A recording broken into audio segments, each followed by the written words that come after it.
คือส่วนที่น่าปรารถนาส่วนที่เหลือก็เป็นอนิจฐานลมก็คือส่วนที่ไม่น่าปรารถนาโลกธรรมเหล่านี้ย่อมเกิดขึ้นทั้งแก่บุคคลผู้มิได้เรียนรู้และแก่อริยสาวกผู้ได้เรียนรู้ต่างกันแต่ว่าคนพวกแรกก็คือย่อมไม่รู้เห็นเข้าใจตามความเป็นจริงลุ่มหลงยินดียินร้ายปล่อยให้โลกกระทำเข้าครอบย่ำยีจิตฟูยุบเรื่อยไปไม่พ้นจากทุกข์มีโสกะปริเทวะเป็นต้นส่วนอริยสาวกคือผู้ได้เรียนรู้พิจารณาเห็นตามความเป็นจริงว่าสิ่งเหล่านี้อย่างใดก็ตามที่เกิดขึ้นแก่ตนล้วนไม่เที่ยงเป็นทุกข์มีความแปรปรวนเป็นธรรมดาไม่หลงไหลมัวเมา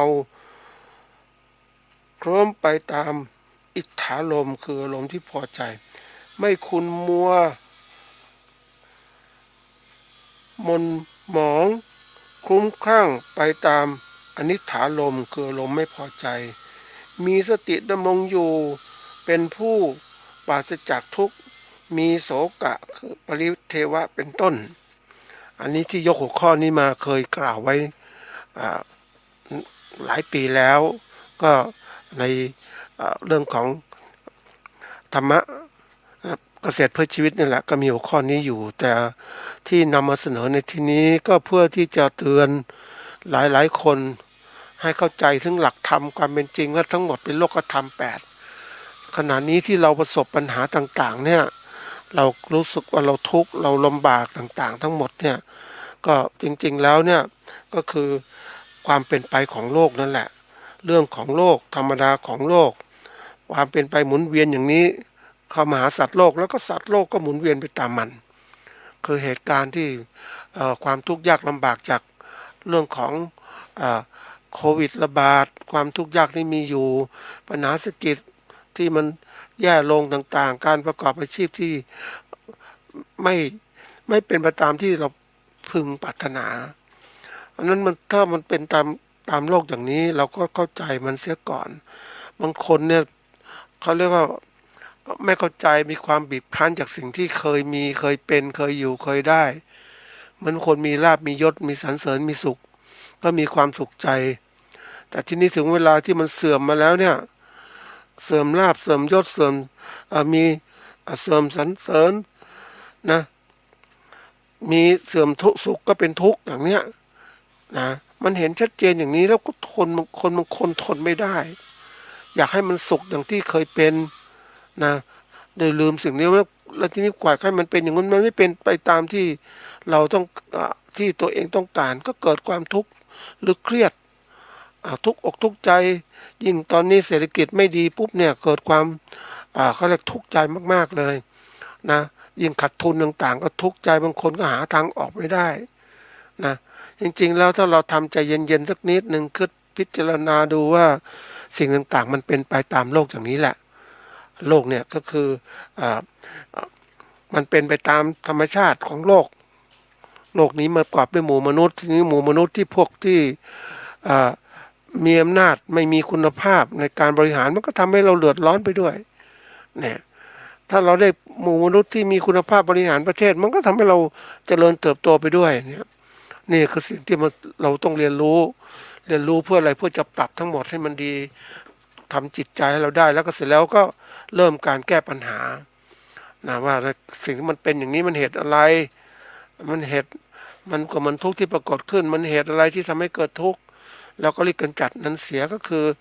คนที่เป็นเหตุทำให้เราทุกข์ก็คือผู้นำประเทศอย่างนี้สมมุตินะผู้นำประเทศไม่มีคุณภาพมีอะไรเพราะนั้นต่อโอกาสต่อไปก็เอาออกเสียเราก็เลือกผู้นำประเทศที่ดีขึ้นมนุษย์เรานั้นน่ะท่านผู้ฟังที่มันเป็นอย่างนี้เพราะว่าเราเพิกเฉยแล้วเลยเราไม่ได้ใส่ใจนะในมันเหมือนการต่อสู้ระหว่างความดีและความชั่วคนดีกับคนเลวมันสู้กันตลอดนะแต่เมื่อไหร่ก็ตามคนดีอ่อนแอคนชั่ว ขยายตัวมันก็เป็นอย่างนี้แหละนะมันก็ทำให้เกิดความเดือดร้อนเกิดขึ้นก็เราเก็บข้อมูลไว้ฝังไว้ในจิตใจของเราเพราะนั้นโอกาสข้างหน้าเราก็พยายามต้องเลือกคนดีให้บริหารแทนเรานะแล้วแก้ปัญหาแทนเราไม่ใช่ว่าเออเราทุกคนบางคนเนี่ยแหมพูดประเภทที่เรียกว่าอุ้ยเราทำดีที่สุดของเราแล้วอยู่ในหน้าที่เราไม่ต้องไปสนใจใครจะเป็นผู้บริหารก็ปล่อยไปเลยอย่างเนี้ยอันนี้คือคิดแบบแคบๆคิดแบบคนที่ไม่มีความเข้าใจที่แท้จริงว่าโลกมนุษย์นั้นมันติดต่อกันหมดคือตัวเราแล้วก็สิ่งแวดล้อมเราไม่ใช่ว่าเห็นแก่ตัวมุ่งต้องเอาตัวเราดีตัวเราเด่นตัวเราอยู่รอดแต่ปล่อยให้โลกมันเป็นอย่างนี้หรือสิ่งแวดล้อมรอบๆเราเป็นอย่างนี้ปุ๊บที่สุดเราก็อยู่ไม่ได้เนี่ยมันเป็นอะไรที่ต้องคิดต้องปรับความรู้สึกจิตใจของเราคนนี่มันมีความเชื่อระดับหนึ่งนะท่านผู้ฟังเชื่อเชื่อว่าอย่างนี้เป็นอย่างนี้นี่แต่เชื่อแล้วนะไม่ทำตามหลักพุทธศาสนาแล้วต้องปฏิบัติมีความรู้เข้าใจสัจธรรมที่เป็นจริงมีกิจของเราที่ต้องทำแล้วก็มีการวัดผลคือผลที่เกิดขึ้นเป็นอย่างไรเราต้องรู้แต่ทีนี้เราได้เพิกเฉยนะท่านผู้ฟังอันนี้ไม่ได้ว่าใครนะเพียงแต่เราไม่ใส่ใจเราก็ปล่อยสิ่งไม่ดีมันเกิดขึ้นมาเนี่ยตอนที่เราไม่เรียนรู้โลกอะไม่รู้ความเป็นจริงของโลกมันมีมนุษย์ที่มันดีมันเลวอยู่ตลอดเราต้องหาจัดการกับมนุษย์ที่เลวไม่ให้เขามีอำนาจนะเอามนุษย์ที่ดีมีอำนาจเข้ามาส่งเสริมที่ว่าคุณธรรมเข้ามาไม่จะปล่อยไปอย่างนี้นี่คือผลที่เกิดขึ้นนั่นเองนะแล้วสำคัญอย่างไรล่ะสำคัญสินี่เป็นบทเรียนที่จะต้องปรับตัวข้างหน้าถ้าเราเหตุการณ์ข้างหน้าเกิดขึ้นจะทำยังไงก็ต้องเมื่อเรามีสิทธิหน้าที่ต้องหาทางแก้ไขอย่าปล่อยปละละเลยอย่างนี้นะทีนี้ในได้ฟังเรื่องของที่ยกตัวอย่างรายงานวันนี้คือหัวข้อของเราคือรายงานผลการปฏิบัติการประกอบการเกษตรเนี่ยที่มาที่ไปก็เพราะว่าเราได้มีโอกาสเห็นการเขาเรียกรายงานผลการควบคุมโรคโควิดของรัฐเป็นนู้นแก้ได้ทำนู่นทำนี่นะคือนี่คือรายงานผลการกระทำที่เขาทำอยู่เนี่ยแต่รายงานผลเหล่านี้นะเป็นรายงานผลความที่อะไรถ้าเรารู้ลึกซึ้งก็แสดงผลของความผิดพลาดผลที่เกิดขึ้นจากความผิดพลาดของการดำเนินการต่างๆที่มันเริ่มต้นมาจากสิ่งที่มันผิดพลาดมาเนี่ยมันไปเขาเรียกผิดแล้วเนี่ยมันสร้างความผิดพลาดที่ใหญ่โตมโหฬารมากกว่าที่เป็นอยู่มันมีโรคระบาดนี่แหละถ้าเราแก้ที่ถูกต้องปุ๊บเนี่ยเราก็ต้องหาทางควบคุมให้ได้ตอนต้นเลยนะเครื่องเหล่านี้ไม่ใช่ปล่อยปละละเลยบางทีบอกโอ้นี่มีคนก็พูดถึงเรื่องของว่าเอ้ยประชาชนต้องทำนู่นทำนี่ทำนั่นทำนี่สาธารณสุขก็พูดประเภทอย่างนั้นเนาะแต่ทีนี้สาธารณสุขก็หายาให้ยังยาก็ไม่ได้อะไรก็ไม่ได้เพราะว่าอะไรก็คือโรคต่างๆมันต้องจัดการทั้งทุกด้านทุกเขาเรียกว่าทุกยุทธวิธีไม่ใช่เอาวิธีการเดียวมาให้ประชาชนนั้นแก้ปัญหาตัวเองต้องไม่ออกนอกบ้านมันไม่ได้เพราะว่ามันเป็นภารกิจของคนต้องกินต้องอยู่คุณจะกำจัดอย่างนี้วิธีการที่มันถูกต้องคือให้คนมีทุกคนได้รับวัคซีนอย่างเนี้ยวัคซีนที่ดีด้วยไม่ใช่วัคซีนที่คุณภาพต่ำอย่างนี้เนี่ยมันเป็นสิ่งที่ต้องคิดแล้วเนี่ยเวลารายงานผลเราเห็นแล้วว่านี่คืออะไรแต่ทุกคนส่วนใหญ่ถ้ามีสติปัญญารู้เท่าทันเนี่ยรายงานผลเนี่ยมันจะฟ้องถึงผลการดำเนินงานของผู้บริหารว่าผู้บริหารไม่ดีเป็นอย่างนี้เนี่ยเหตุมันเป็นอย่างนี้ไม่ใช่ทุกคนมาตื่นตระหนกโอ้มันจะเป็นจะตายอย่างนี้โอ้มันตายตรงนี้ทุกคนตื่นเดี๋ยวนี้คน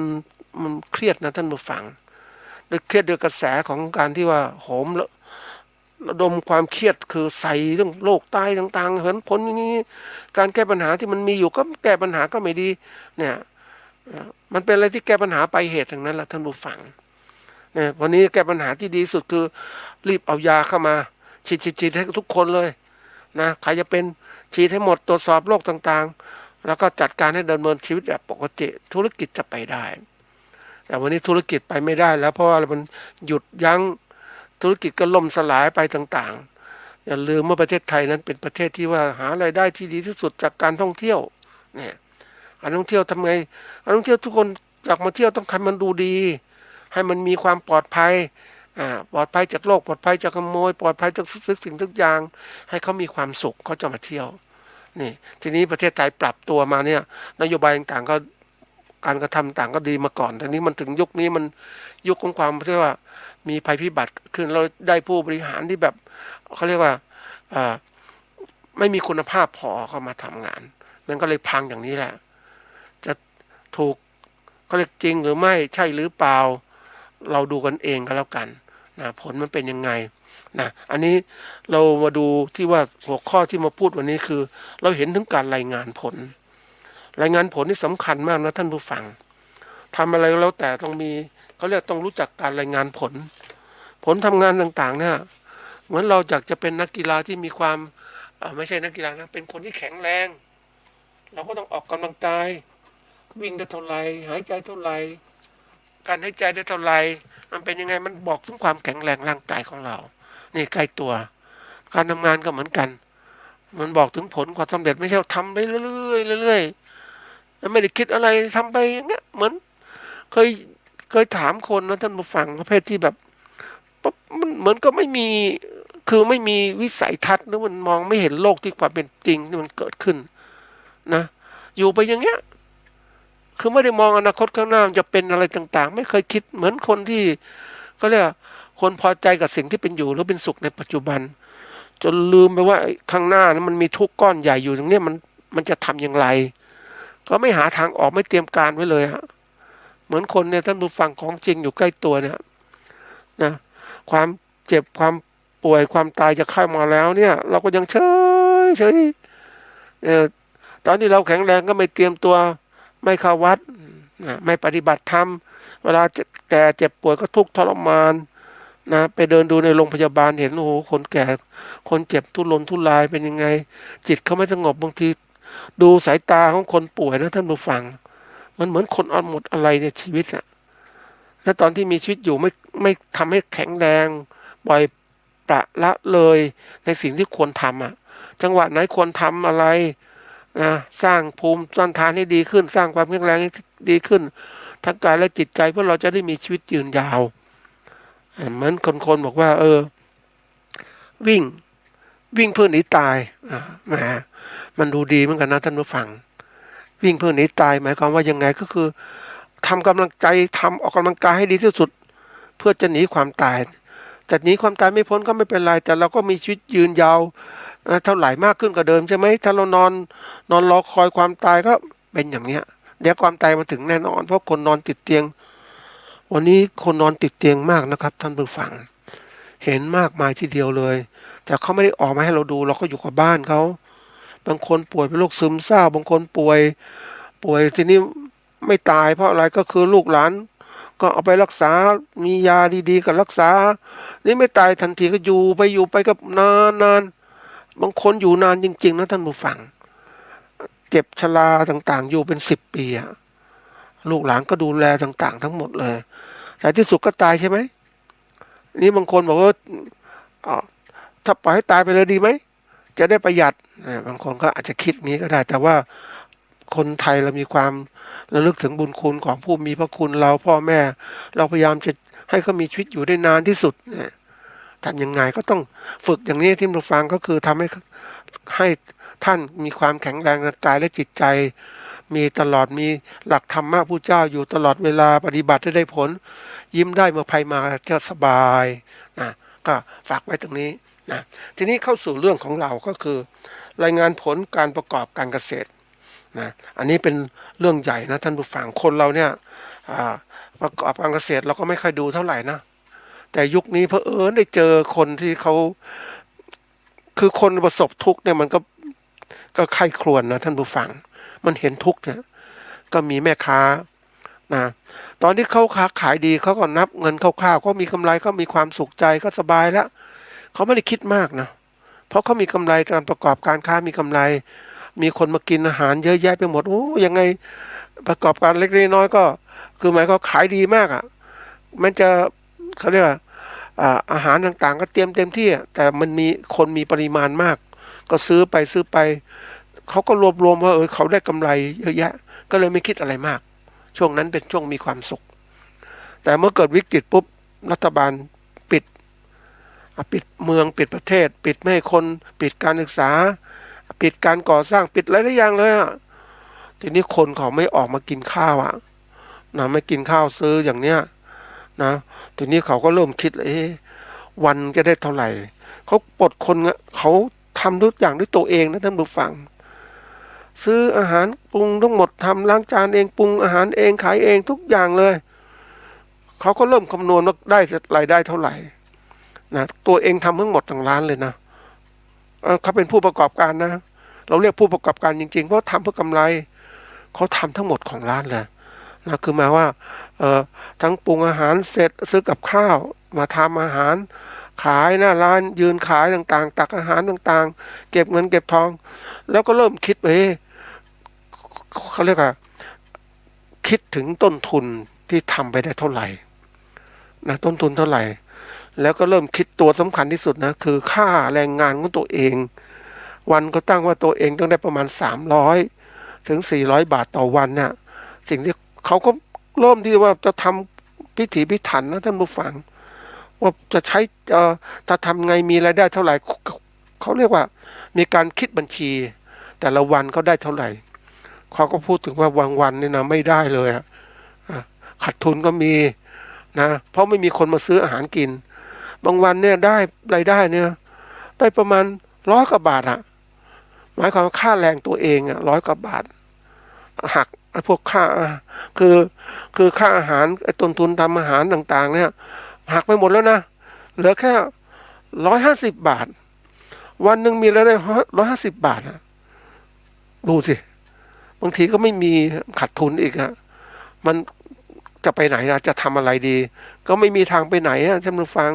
เพราะต้องค้าขายอย่างนี้อาชีพของเขาเป็นอย่างนี้นี่คือตัวอย่างเห็นชัดเจนว่าคนเราเนี่ยถ้ามีเขาเรียกมีทุกข์มีปัญหาก็เข้าถึงธรรมก็พยายามศึกษาความเป็นจริงธรรมชาติอย่างค่าแรงงานตัวเองแต่ก่อนไม่เคยคิดตอนนี้คิดและค่าแรงงานตัวเองมันจะเป็นไงมีความพิถีพิถันมากเลยอันนี้คือผู้ขายอาหารนะอีกรายหนึ่งเป็นคนที่เขาเรียกว่าตกงานไม่มีงานทำแล้วเพราะว่าแต่ก่อนเคยขายเสื้อผ้ากันเลยดีหมดมันขายไม่ได้ก็เก็บทิ้งมันก็มาอยู่แบบประหยัดมากนะท่านผู้ฟังประหยัดก็คือหมายความว่าใช้จ่ายยังมีความประหยัดมากเพราะว่ามีรายได้เพิ่มนะไม่มีรายได้เลยก็กินเงินทุนเก่าๆไปนะที่มันสะสมมีกำไรอื่นๆมากินไหมเนี่ยรอว่าเมื่อไหร่มันจะดีกลับมาที่เดิมนะมันเป็นอะไรที่แบบน้ำหูดูแล้วฟังดูก็ฟังมาหลายรายท่านผู้ฟังก็เป็นอย่างเนี้ยนี่คือวิกฤตที่เกิดขึ้นแล้วเขาก็เริ่มที่จะ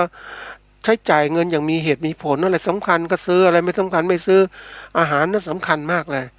ใช้จ่ายยังไงนี่คือตัวอย่าง นี่เป็นการที่พูดทั้งหมดเนี่ยก็คือเป็นรายงานผลนะ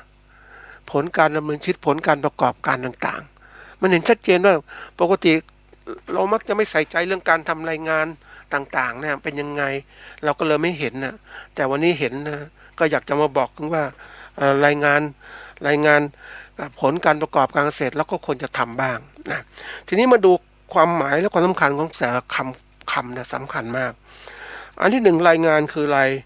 รายงานคือเรื่องราวที่ไปศึกษาค้นคว้า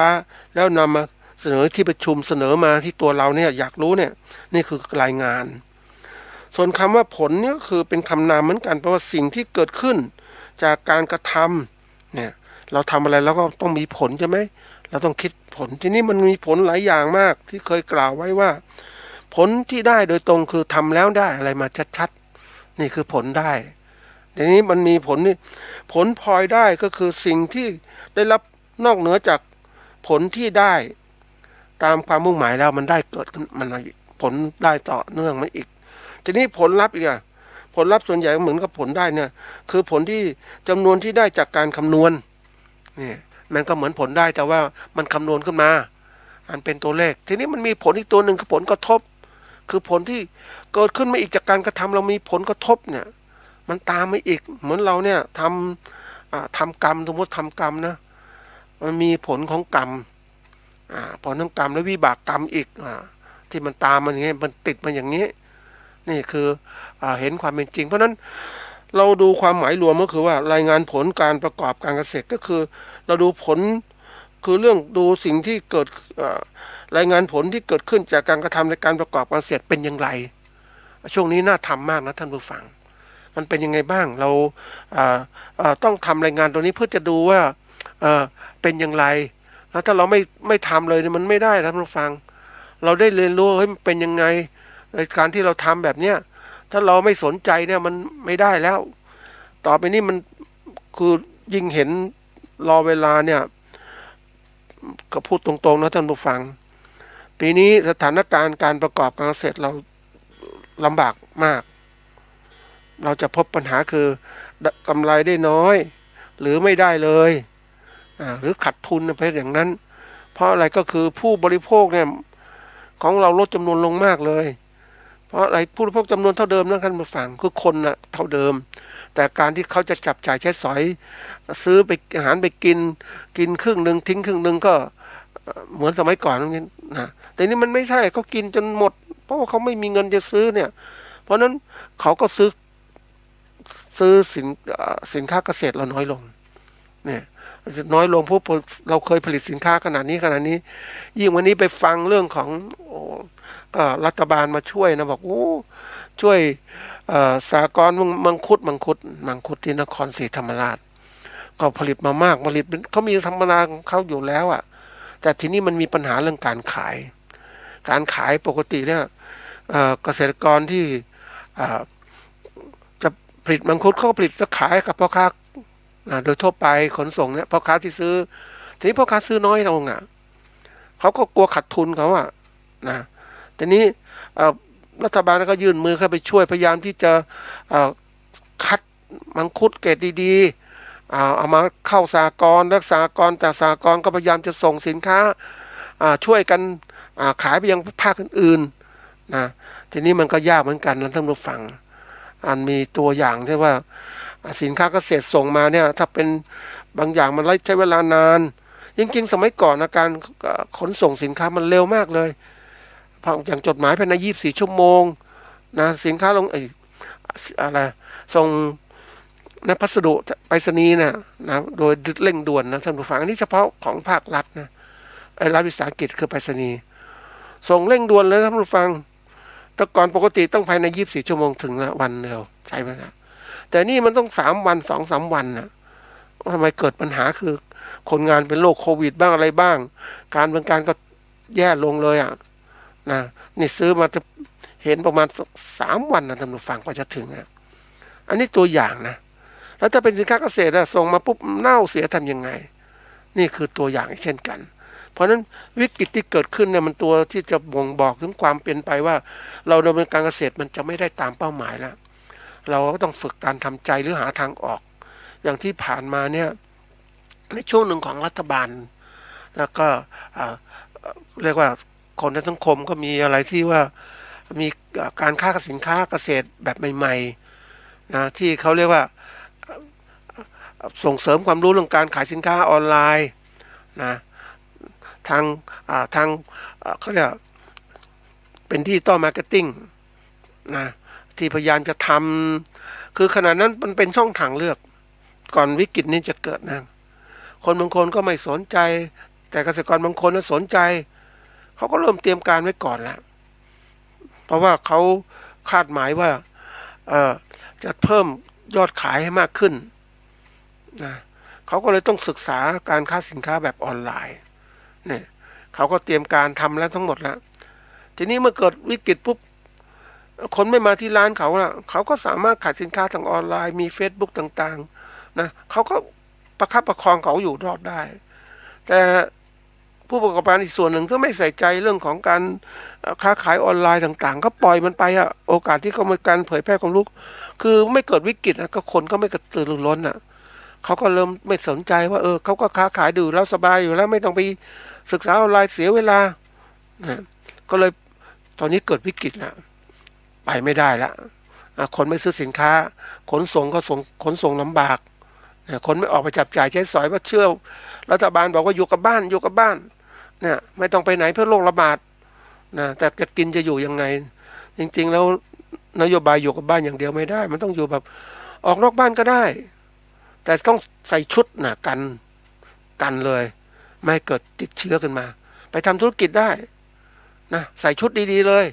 เนี่ยมันชุดอวกาศนี่แหละไปเติมคือไปหยุดทั้งหมดธุรกิจมันเดินไม่ได้อะท่านผู้ฟังเศรษฐกิจมันเดินไม่ได้เพราะเราไปทำแบบเนี้ยนี่คือการแก้ปัญหาที่แบบก็ว่าปิดบ้านปิดเมืองนั่นแหละนะมันก็เสียหายหมดเลยนะภาคการเกษตรต่างๆเพราะฉะนั้นนี่คือตัวอย่างเราต้องประเมินของเราเองวันนี้ต้องหัดประเมินแล้วดูรายงานว่ามันเป็นยังไงนะทีนี้รวมความแล้วเนี่ยในความหมายของคำว่ารายงานเป็นก็คือว่าเป็นคำนามแปลว่าเรื่องเรื่องราวการค้นคว้าศึกษาแล้วนำมาเสนอให้กับตัวเองนี่แหละเราปกติเราต้องทำรายงานนะท่านผู้ฟังนะหัดทำตรงเนี้ยหรืออีกอย่างความหมายอย่างหนึ่งคือการบอกเรื่องของการงานนะที่เราทำผลเป็นยังไง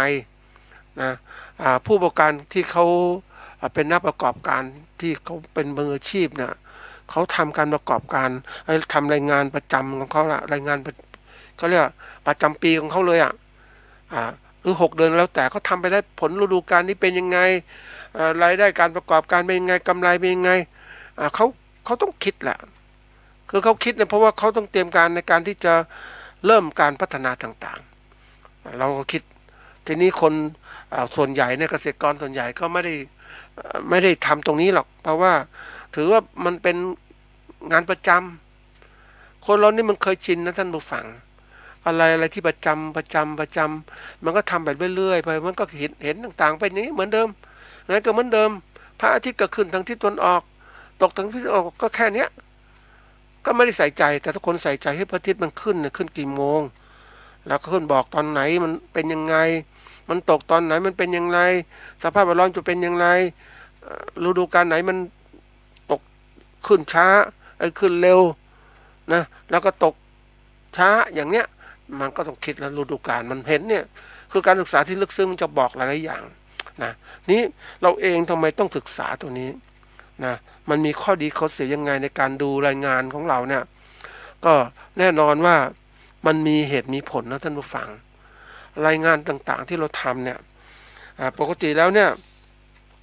เคยไปดูของผู้ประกอบการธุรกิจอื่นนะท่านผู้ฟังเขาเขาเขาเรียกว่ารายงานดูเขาทำกำหนดงานผลงานคร่าวๆของเขาว่าปีหนึ่งเขาดำเนินการเป็นยังไงบ้างผลการเขาดูผลการประกอบการเขานะเขาก็ดูตั้งตัวเลขไว้ว่าปีนี้ปีนี้ได้5 ล้านปีหน้าได้10 ล้านปีที่ก่อนนู้นได้3 ล้านเขาก็ตั้งเป็น5 ล้าน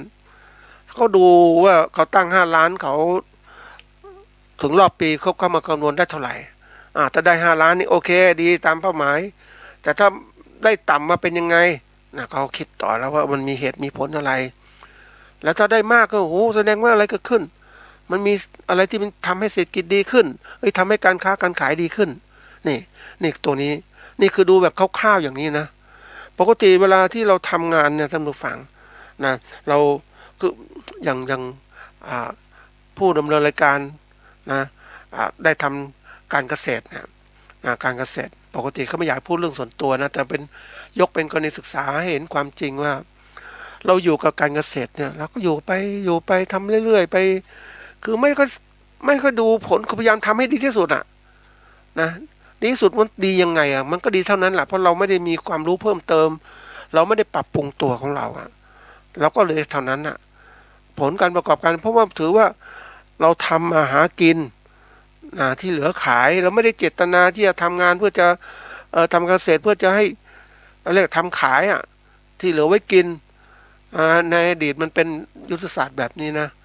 ทำมาหากินเพื่อจะกินให้อยู่รอดไปวันๆนึงตามลักษณะของสิ่งมีชีวิตสิ่งหนึ่งที่ทำงานได้แล้วเหลือก็ขายไปได้รายได้ก็เอามาซื้อสิ่งนู้นสิ่งนี้ไปแต่ยุคใหม่ๆมันเป็นการประกอบการที่เรียกว่าขายทั้งนั้นมุ่งการขายเพื่อจะได้เขาเรียกว่าได้ผลกำไรที่สูงเพื่อจะเอาไปซื้อสิ่งนู้นสิ่งนี้ที่มนุษย์ต้องการเครื่องของชีพมากมายก็เรียกปัจจัย4ที่ดีกว่าเดิมยิ่งสมัยก่อนนี่เราก็ไปในชนบทแล้วท่านผู้ฟังก็ไปเห็นโอ้ยมันทำไม ชาวบ้านนี่แต่ละบ้านมีมอเตอร์ไซค์มีรถยนต์โอ้ไปทั้งหมดบรรดาบ้านเลยท่านผู้ฟังเพราะว่าเขาซื้อพวกนี้มาเพื่อใช้ประโยชน์บางคนก็ซื้อมาเพื่อที่ว่าโอ้แสดงถึงความมีฐานะตัวเองเนี่ยใช้มาไม่ใช้ก็จอดคลุมไว้ที่บ้านนั่นแหละถามว่าคุ้มค่าทางเศรษฐกิจไหมถ้าในแง่ของผู้ประกอบการเนี่ยโอ้ไม่คุ้มค่าเช่าก็ดีกว่าเคยคิดนะท่านผู้ฟังเราเช่าในรถยนต์เนี่ยถ้าเราซื้อมาเนี่ยเราไม่ใช้เต็มที่ไม่ใช้ทุกวันปุ๊บจอดทิ้งไว้เฉยๆมันก็เสื่อมเสียไปตลอดเวลาแบตเตอรี่ก็หมดไปนะยางก็แย่ลงไม่ได้วิ่งเอาเงินลงทุนไปเนี่ยถ้าไม่มีเงินเนี่ยท่านผู้ฟังไปเอา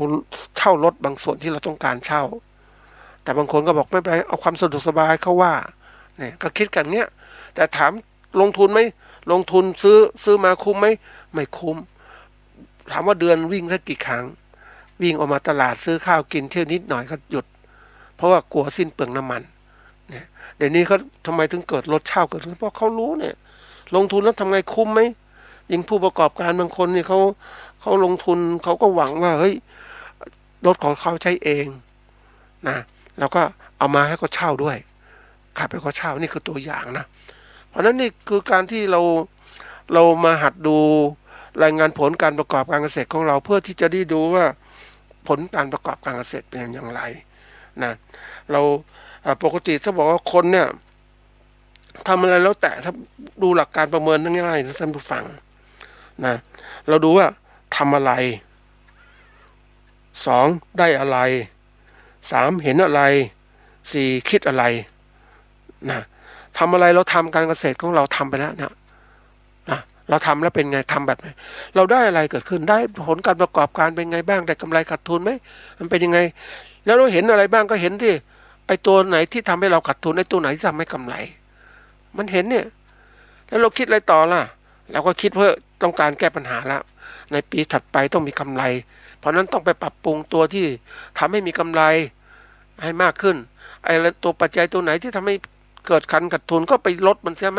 ม่ให้มันเกิดขึ้นมานี่คิดง่ายๆนี่คือการรายงานขึ้นมาแต่เราก็ทำรายงานประเภทอะไรรู้ไหมท่านผู้ฟังทำรายงานประเภทที่ว่าอยู่ในสมองทุกคนชอบคิดอย่างนี้ทั้งนั้นแหละไม่อยากเขียนอยู่ในสมองไม่อยากบันทึกเจอหลายอย่างนะท่านผู้ฟังหลายคนก็ไม่บันทึกไม่รู้จักการเขียนไม่รู้จักอะไรแล้วมันก็ลืมสมองมันเรื่องราวต่างๆมันเยอะแยะไปหมดในชีวิตของเราเนี่ยมันเข้ามาบทมันก็เต็มสมองเลยเต็มสมองทำไงมันจะรื้อฟื้นได้ไหมมันรื้อฟื้นมันก็ลืมเหมือนคนบางคนเราต้องดูฟังขาดทุนหรือถูกอะไรต่างๆมันก็เลยมันทำให้เราเสียอกเสียใจนะแล้วเราก็ลืมลืมไม่สอนตัวเองมันลืมเพราะอะไรมันอยู่ในสมองเสร็จแล้วเราก็ยังทำแบบเดิมอีกมันเหมือนประวัติศาสตร์ซ้ำรอยนั่นแหละนี่ตัวอย่างมันเป็นอย่างที่ไปเจอชาวบ้านนะแถวอยุธยาก็เขาชอบเขาเรียกเขาวัดปริมาณน้ำท่วมนะท่านผู้ฟังน้ำท่วมบ้านเขาเนี่ยเป็นยังไงเขาจะทำประเภทที่เรียกว่าขีดเขาบันทึกประเภทที่ว่าตามเสานะท่านผู้ฟังปีก่อนมันเป็นไงถึงขั้นนี้ก็ใส่ปีพศไว้ปีถัดมามันท่วมอย่างเงี้ยนะก็ขายปีนี้คือนี่คือการบันทึกแบบคร่าวๆแบบง่ายๆแต่ไม่ได้ใส่ที่เรียกว่าเฮ้ยมันเป็นฝนมันตกต้องตามฤดูกาลมันทำฝนมากไหมคือดูอย่างเนี้ยแต่บ้านก็ท่วมทุกปีนะมันเป็นอะไรที่มันเป็นว่าพื้นที่มันต่ำมันก่อนน้ำจะไหลลงทะเลก็ผ่านอยุธยาน้ำเป็นพื้นที่ลุ่มก็เลยฝนตกน้ำท่วมอย่างนี้ประจำแต่เขาก็อยู่อย่างเนี้ยพออยู่กับน้ำท่วมจะถามว่าเฮ้ยทำยังไงดีการค้นคิดต่างๆต้องหาทางในการไม่น้ำท่วมทำยังไงอยู่ในพื้นที่ลุ่มก็ตามแต่ฉลาดถ้าเราเร็วขึ้นปุ๊บก็หาทำคันแก้น้ำท่วมขึ้นมาให้มันไหลไปนี้ออกด้านนี้หรือขุดคลองอย่างนี้มันออกอย่างน้ำเจ้าพระยามันไหลไปในผ่านนี้ปุ๊บก็มีเขื่อนกันน้ำมาให้น้ำเข้าในจากลำเจ้าพระยาไปสู่ตำบลหมู่บ้านเขาอย่างเนี้ยมันต้องเร็วอย่างนี้แต่การเขื่อนอย่างเนี้ยทีนี้เขาอย่างที่บอกว่าคนแต่ละคนก็ถูกคิดมาเพื่อคิดเพื่อตัวเอง อยู่ในกรอบความคิดตัวเองไม่เคยมองภาพรวมใหญ่ๆว่าถ้าเราช่วยกันเนี่ยมันจะทำให้แก้ปัญหาได้หมดแต่จะมองว่าเราก็แก้ปัญหาด้วยตัวเองทุกคนคิดตัวเองแต่ตัวที่จะเชื่อมต่อการแก้ปัญหาของระบบในสังคมเนี่ยมันไม่มีเหมือนในที่ว่าไอ้คนที่มาเสนอข่าวเรื่องของเขาเรียกคนแก่คนหนึ่งบอกว่าได้นายกนี่ดีแล้วสมมตินะดีแล้วเราเองนะต้องทำใส่ใจในเรื่องทำงานในหน้าที่เขาเองดีกว่าไม่ต้องสนใจแล้วเพราะว่าเขามาดีแล้วนะจริงๆแล้วเวลาทำงานต้องมองทั้งระบบมองตัวเองเป็นยังไงแล้วมองปัจจัยเกี่ยวข้องด้วยมันมีปัจจัยเสริมสร้างอะไรบ้างไงมันดีบ้างอย่างรายการของที่ทำอยู่นี้พยายามกระตุ้นให้ท่านผู้ฟังเนี่ยมีความใส่ใจในทุกๆเรื่องเศรษฐกิจสังคมการเมืองการปกครองสิ่งแวดล้อมต่างๆเนี่ยมันเกี่ยวข้องหมดเลยกับเรามาเป็นเกษตรกรหรือผู้ประกอบการต้องยกระดับจิตใจพัฒนาความสามารถของเราเนี่ยให้สูงขึ้นเป็นผู้ประกอบการถ้าเรามาคิดเล็กๆมันก็ทำให้เขาเรียกว่าเราเฉื่อยชานะท่านผู้ฟังคนคิดเล็กก็ทำเล็กอ่ะเหมือนคนที่ทำเศรษฐกิจแบบอะไรพอกินอย่างเนี้ยไม่ได้ใส่ใจว่าต้องมีเหลือเก็บอ่ะแต่ไอ้คนคิดแบบทำธุรกิจแบบมีกินมีเก็บมีเก็บมากขึ้นอีกเหลือกินเหลือใช้เนี่ยโอ้มันเห็นไหมการคิดมันจะกระตุ้นทำให้เรานั้นมีความเขาเรียกพฤติกรรมที่ดีขึ้นแต่คนคิดเล็กๆมันเล็กจริงๆนะท่านผู้ฟังเคยคุยกับผู้ประกอบการหรือใครก็ตามคุยปุ๊บก็รู้ปั๊บเลยว่าเขาคิดยังไงทำไมเขาเป็นคนอย่างนี้ทำไมเขายากจนอย่างนี้บางคนยากจนแล้วเนี่ยยังคิดว่าพอใจในอยู่แบบนี้แบบยากจนอย่างนี้สบายแล้วไม่ต้องคิดมากคิดแบบคนไม่มีเงินนะท่านผู้ฟังเขาไม่มีเงินนะเขาบอกว่ามีเงินก็ทุกนู่นทุกนี่ไม่มีเงินจะดีกว่าสบายใจดีกว่ามันไม่ใช่เนี่ยมันเกิดกันแล้วเรียกว่าทำอะไรไม่ได้แล้วประชดตนเองจริงๆถ้ามีเงินมีไว้ใช้มีไว้เก็บแล้วไอ้ที่ขาดแคลนเพราะเราตอนที่เราจะชราภาพจะทำยังไงจะหวังให้ลูกหลานมาเลี้ยงเหรอลืมไปซะเถอะลูกปัจจุบันมันก็อีกแบบหนึ่งแล้วเขามีโลกของเขาแล้วเนี่ยมันไม่เหมือนเดิมแล้วท่านผู้ฟัง